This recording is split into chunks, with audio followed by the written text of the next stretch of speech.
My family and I have lived at Hillcrest Road since 2001. A company called Tudorvale Properties had bought the site next door to us and were refused planning permission for a development proposal in about 2002. It may have been early 2003. Tudorvale then worked with planning officers and residents of Hillcrest Road and submitted a completely revised proposal which was approved at the end of 2003.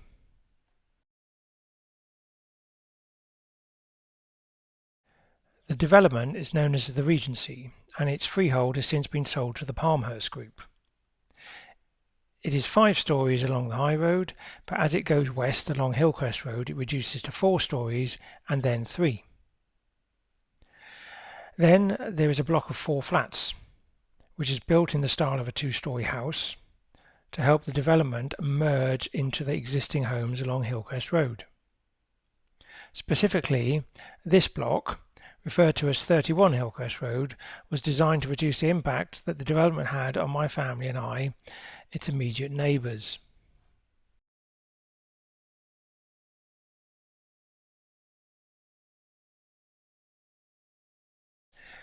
This is our sitting room, dining room, kids' playroom.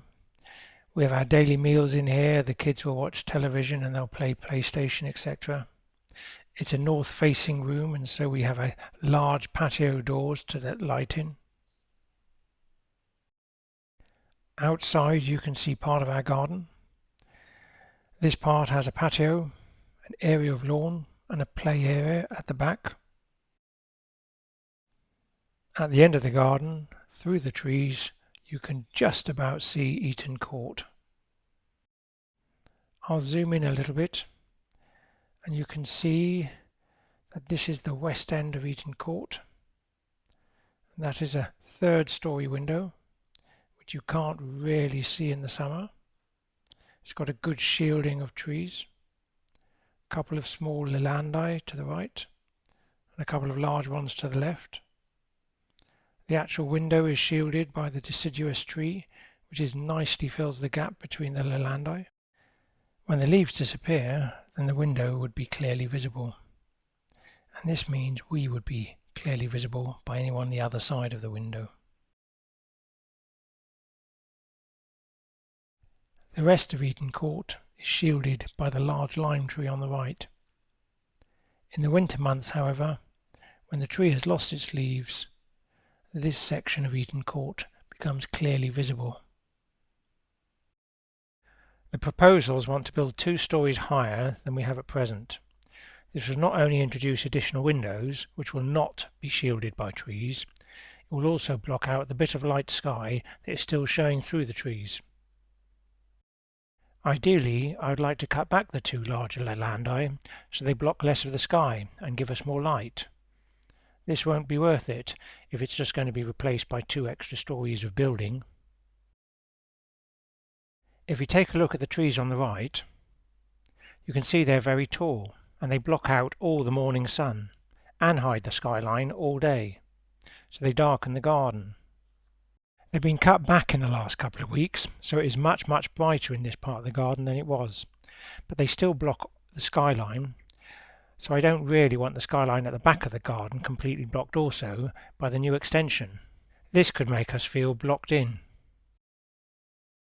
However, it's not this part of the garden that I'm particularly worried about. The best part of the garden is behind the shed on the left.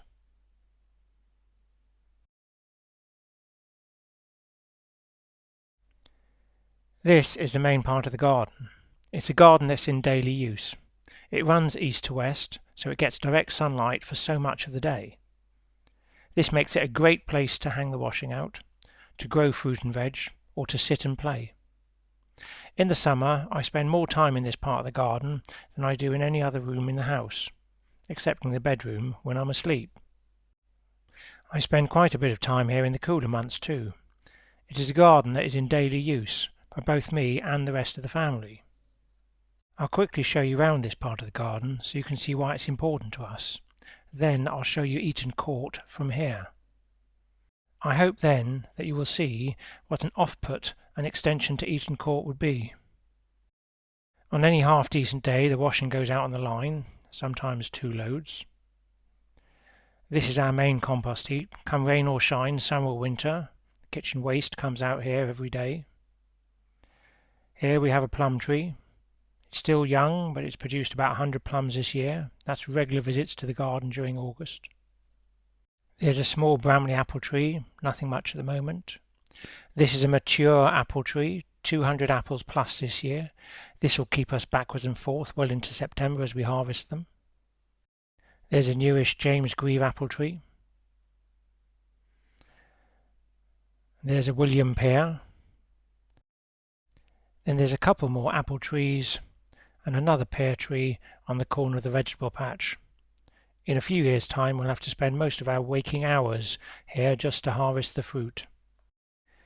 There's our falling down shed, and behind that is the rhubarb and the raspberries and the tomatoes in the greenhouse. All this requires time in the garden, private time in a private garden, although not quite as private as I'd like it to be, and significantly less private if an extension is built on the top of Eton Court. Let me show you what I mean. There you can see it, Eton Court, just behind the shed and the greenhouse. This is filmed from our sitting area.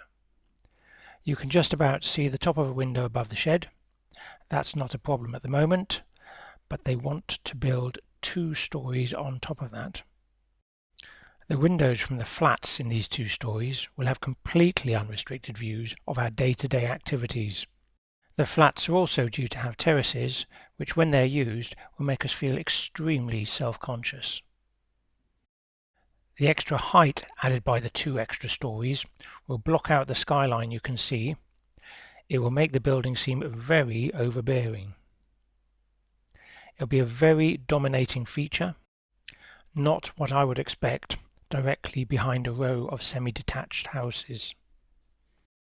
Let's now have a look where my children learn to play their cricket. It's not perfectly flat, but it served its purpose. Let me show you Eton Court from the run-up area, which is also where we pass each time we come into our garden.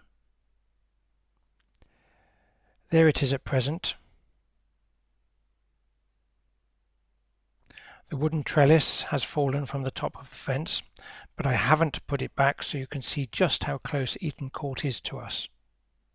When it's in position, the trellis acts as a good visual barrier between us and the current residents, but the 2 new flats will be way higher than what the trellis can block. It'll feel like walking along a public highway rather than walking along a path in a private garden, with people looking down on us from above. If you can imagine one of the new residents standing on the corner there up by the lights, they'll be looking out over their terrace, but for us it'll feel like being on stage at the Apollo, with these residents having front row circle seats. In fact, the front row circle seats at the Apollo are further away than that terrace will be. Anyway, if you're a decision maker for this application, whether it be planner, councillor or inspector, I don't want you to judge things from this video. I would like you to come and stand in my garden and judge things from yourself. I would like you to judge whether you think you would be overlooked. I'd like you to judge whether you think that your privacy would be compromised. Judge whether you think that you would feel self-conscious and whether the building would appear overbearing from this particular point. Thank you for your time. I hope you can make the visit to our garden.